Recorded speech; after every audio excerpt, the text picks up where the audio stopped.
তো বন্ধুরা দেখো, এখনো মেঘ একেবারে অন্ধকার হয়ে আছে, আর রাতে তো ঝমঝমিয়ে ভালো পরিমাণে বৃষ্টি হয়ে গেল।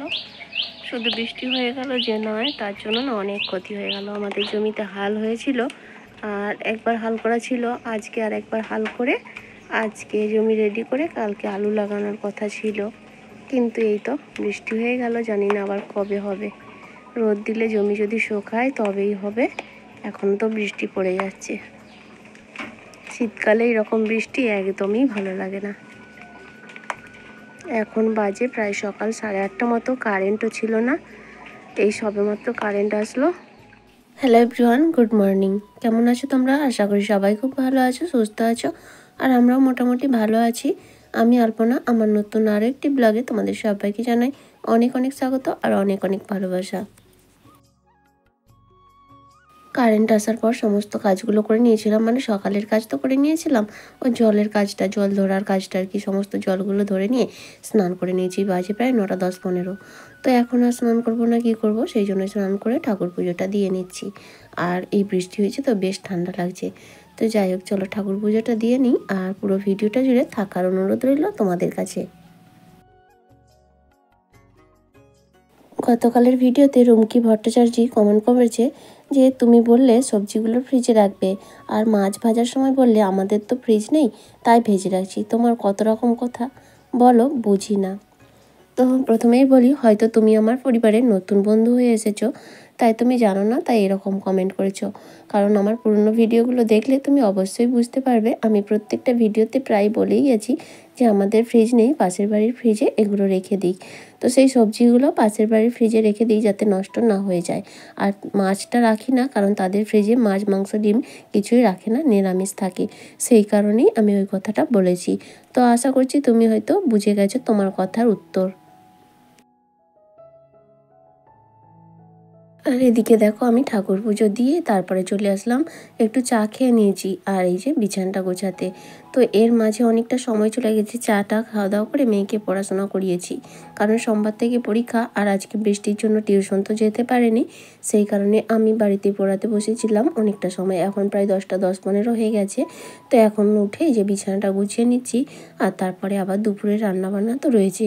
আর এই ঝড় বৃষ্টির দিনে বাড়ির বাইরে তো কোনো কাজ করা যায় না, তাই ঘরের ভেতরে যে কাজগুলো থাকে সেগুলোকেই মানে গুছিয়ে করি আর কি। তো যাই হোক, এই যে এখন বিছানাটা গুছিয়ে নিলাম, আর এখন এই যে এই ঘরটারই এই শোকেসটা, ড্রেসিং টেবিলটা কয়েকদিন হলো মোছা হয়নি। আসলে শীতকাল পড়ার থেকে না একদমই হয়ে ওঠে না।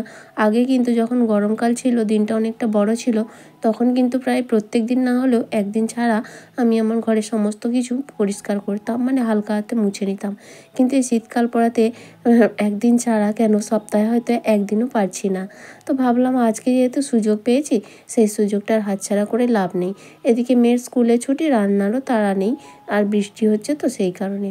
তো সেই জন্যই ভাবলাম আজকে এই দুটো জিনিস ভালো করে মুছে নিই, তারপরে আবার যখন সময় পাবো সেই ঘরের ফার্নিচারগুলো মুছে নেব।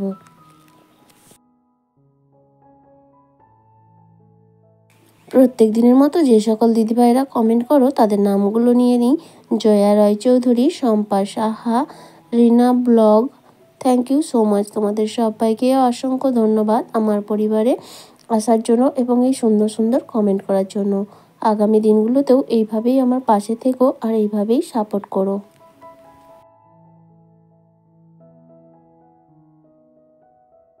ড্রেসিং টেবিলের কোনো জিনিস কিন্তু নামালাম না, সব কিছুই আছে, তার ফাঁক দিয়ে হালকা হাতে একটু মুছে নিচ্ছি। আর কারণ সব কিছু নামিয়ে পরিষ্কার করতে গেলে অনেকটা সময় সাপেক্ষ, আর অতটা সময় কিন্তু আমার হাতে নেই। এমনিতেই অনেকটা বেলা হয়ে গেছে, প্রায় এখন 11টা 10-15 হয়ে গেছে, কারণ বিছানা গোছানোর পরে তারপরে না আবার খাওয়া দাওয়াটা করে নিয়েছি সকালের। তো সেই সমস্ত কিছু করে বাসন টাসন ধুতে অনেকটাই সময় চলে গেছে। তো তারপরে এই কাজগুলো করেছি, তো এখন অনেকটা বেলা হয়ে গেছে, আবার রান্না করতে হবে। তো যাই হোক, চলো ড্রেসিং টেবিলটা মোছা হয়ে গেল, এখন ঘরটা একটু ভালো করে ঝাড় দিয়ে নেবো। যদিও সকালে বাসি ঘর তো ঝাড় দেওয়া হয়েছে, তো এখন যেহেতু ঘর দোর পরিষ্কার করলাম, সেই জন্য এখন আর একবার ঝাড় দিয়ে নেবো।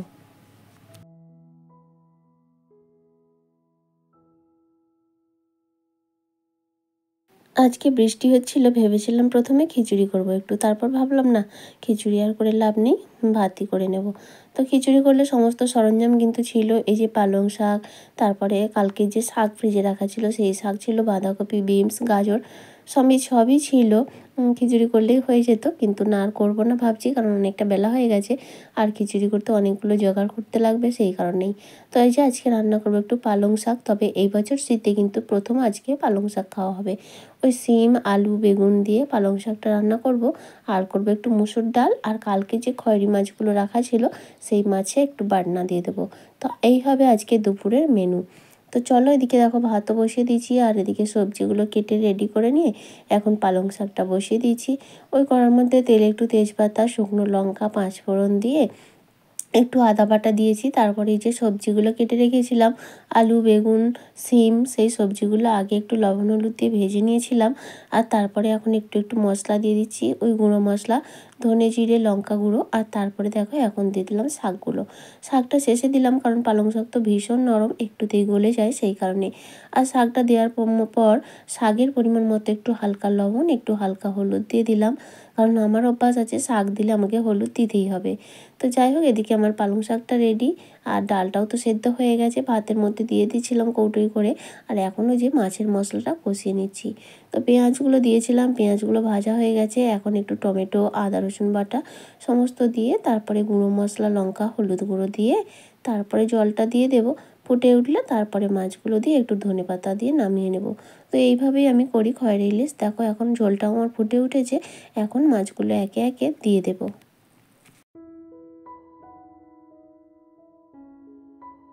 সেই সঙ্গে বলি বন্ধুরা, আমার আজকের ভিডিওটা তোমাদের কেমন লাগলো অবশ্যই একটা কমেন্ট করে জানিও। আর যদি ভালো লাগে তাহলে প্লিজ একটা লাইক করে দিও, আর চাইলে তোমরা শেয়ারও করতে পারো। আর আজকের ভিডিওতে যদি তুমি নতুন বন্ধু হয়ে থাকো, চাইলে চ্যানেলটা সাবস্ক্রাইবও করতে পারো। আর যারা অলরেডি সাবস্ক্রাইব করে আমার এই পরিবারের সদস্য হয়ে গেছো, তাদের সবাইকে জানাই অসংখ্য ধন্যবাদ। আর এই তো এদিকে আমার মাছটাও রান্না হয়ে গেল, আর ওদিকে এখন ডালটা শুধু ফোড়ন দিয়ে নেব। তারপরে দেখো দুপুরের খাওয়া দাওয়া করতে বসে গেছি। আর আজকে যেহেতু বৃষ্টি হচ্ছে, বাইরে ভীষণ ঠান্ডা, তাই বাইরে না বসে ঘরেই বসলাম। আর একটু কুমড়ো পড়েছিল, নষ্ট হয়ে যাচ্ছিলো, তাই কুমড়োটাকে সেদ্ধ করে নিয়েছিলাম। আমার তো কুমড়ো সেদ্ধ, কুমড়ো ভাজা, মানে কুমড়ো সব কিছু খেতে ভালো লাগে, তো সেটা আমিই খাবো, কিন্তু একটু কাঁচা সর্ষের তেল দেবো বলে সেটা ছিল না কাছে, তাই তোমাদের দাদাভাইকে বলতে একটু উঠে গিয়ে তেলটা এনে দিল। তো চলো এখন তিনজনে মিলে খাওয়া দাওয়া করে নিই। আর সন্ধ্যেবেলা যে নখ কাটতে নেই না, তোকে কি ঠান্ডাও লাগেনি বল? ফুল প্যান্টটা পরতে পারিস না? হ্যাঁ না, এখন আজকে বৃষ্টি হচ্ছে, ওকে নাকি ঠান্ডা লাগেনি। ড্রেসিং টেবিলটা খুলে রেখেছিস কেন ওরকম করে? হ্যাঁ হাসি তোমার তো কখন, ড্রেসিং টেবিল খুলে রেখেছিস কেন? জিনিসপত্রগুলো কিরকম অগোছালো করে রাখছে। আমার সময় হয়নি, আমি করতে পারিনি, আর ও সবসময় ঘেঁটে ঘন্টা পাকাবে। শুভ সন্ধ্যা বন্ধুরা, এখন বাজে সন্ধ্যা 7টা। আর আজকে এত ঠান্ডা কি বলবো, কালকে রাত থেকে বৃষ্টি হচ্ছে, তো সারাদিন কোনো সেইভাবে কাজকর্ম করতে পারিনি, বৃষ্টি আর ঠান্ডা, আর কি বলবো, এত একে শীতকালে বৃষ্টি হলে কেমন ঠান্ডা লাগে। সকালে এমনিতেও দেরি করে উঠেছি, ওই 7টার পরে উঠেছি, মানে যখন অন্যান্য দিন 7:30 স্নান হয়ে যায়, আজকে 7টার পর উঠেছি, কারণ কি বৃষ্টি পড়ছিল, তারপর কারেন্টও ছিল না। ভাবছি বৃষ্টিতে তো আর শীতকালে গরমের সময় হলে ভিজে ভিজে কাজ করা যায়, শীতকালে কি আর ভিজে কাজ করা যায়, তাই আর উঠিনি, দেরি করে উঠে ওই কোনো রকম কাজগুলো করেছি। তারপরে মেয়েকে পড়াচ্ছিলাম, টিউশন তো যেতে পারেনি বৃষ্টির জন্য, তো পড়ানো কমপ্লিট করার পরে তারপরে এবার রান্নাবান্না যা থাকে আর কি। আর বৃষ্টিতে তো বাইরের কাজ সেভাবে কিছু হয় না, আর আমি তো আজকে আলু লাগানোর কথা ছিল, তো সেটা তো আর হয়নি বৃষ্টির জন্য। দিয়ে এবার হচ্ছে রান্নাবান্না করে খেয়ে দিয়ে ঠান্ডার ওয়েদার, বিছানায় ঘুমিয়ে পড়েছিলাম। আর এই একটু আগে উঠে, মানে একটু আগে নয়, এখন তো 7টার বেশি হয়ে গেছে, তো উঠেছি ওই 4:30-র দিকে। উঠে বিকেলে তো বৃষ্টি হচ্ছে, বাইরে ঝাঁটপাটও দেওয়া নেই, কিছু নেই, তো দুয়ারটা ঘরটা একটু ঝাঁট দিয়ে তারপরে আবার সন্ধে দিয়ে চাটা খেয়ে নিয়েছি। তোমাদের দাদাভাই চা করছিল, সন্ধ্যাবেলা শরীরটা একটু ভালো লাগছিল না, তাই তো চাটা খেয়ে যে মেয়েকে পড়াচ্ছিলাম, পড়ানো কমপ্লিট হলো। এখনও দেখো বিছানার অবস্থায়, যে ঘুমিয়েছিলাম বিকেলে বিছানার অবস্থা। তো যাই হোক, বিছানাটা গুছাতে হবে, একেবারে রাতের জন্য রেডি করে নেবো, আর রাতে আবার রান্না আছে। তো আরেকজন এই যে পড়াশোনা কমপ্লিট করে জিনিসপত্রগুলো গোছ করছিল। ওই তো অগোছালো করছে, ওই গোছাচ্ছে, আর কি করবে। আমার সময়ের জন্য হচ্ছে না, এখন শীতের দিন, ছোটবেলা না, আর কিছু করতে হবে না। তা চলো। আর এই যে দেখো এখন কি করছে, ড্রেসিং টেবিলটা অগোছালো করে রাখছিল বললাম বলে গুছিয়ে দিচ্ছে। কি বলতো, ওদের না মুডের উপর নির্ভর করে। যখন মুড হয় তখন নিজেই দেখি ঘরদোর গোছাতে লেগে যায়, আবার যখন মুড হয় না তখন গোছানো জিনিসকে অগোছালোই করে ফেলে। বাচ্চাদের মুড তো কখন কি হয়। তবে হ্যাঁ, বাচ্চারা কিন্তু প্রথম শিক্ষা পায় মা বাবার কাছ থেকে। মা যেভাবে যা কিছু করবে চোখের সামনে ওরা দেখবে, ওরা কিন্তু সেটাই শিখবে। তবে আমি কিন্তু সবসময় গোছাতে গাছাতেই ভালোবাসি, ও কিন্তু চোখের সামনে সেটা দেখে, তো একটু হলেও সেইটাই ওর মধ্যে থাকবে। তো সেটা কিন্তু থাকা অনেকটাই ভালো মনে করি। তো যাই হোক, তারপরে অনেকটা সময় পরে চলে আসলাম, খাওয়া দাওয়া কিন্তু আমাদের কমপ্লিট। রাতে ওই অল্প করে ভাত করেছিলাম, কারণ আমার তো এতটুকু ভাত খাওয়ার ইচ্ছা ছিল না, সেই জন্য আমি ভাত খাইনি। ওই ওদের বাবা মেয়ের জন্য ভাত রান্না করেছিলাম, আলু সেদ্ধ আর ডাল, আর আমি আলু সেদ্ধ দিয়ে ডাল দিয়ে মুড়ি খেয়ে নিয়েছি। ভেবেছিলাম রুটি বানাবো, কিন্তু ওই যে দুপুরের মাছের তরকারি রয়ে গেছিলো, তো সেই কারণে আর কি রুটি না করে ভাত করে নিলাম, আর আমি মুড়ি খেয়ে নিয়েছি।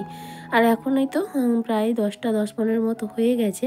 আর এই যে চুলটা বেঁধে নিলাম, আর রাতে একটু, এখন যেহেতু শীতকাল, বোরোলিন মাখি। তো বোরলিনটা মাখলে না সকালে বেশ মুখটা ভালো থাকে। তো মেয়েকেও চুলটা আঁচড়ে দিলাম, আর মেয়েকেও একটু বোরলিনটা মাখিয়ে দেব। আর আজকের মতো ভিডিওটা এখানেই শেষ করে দেব।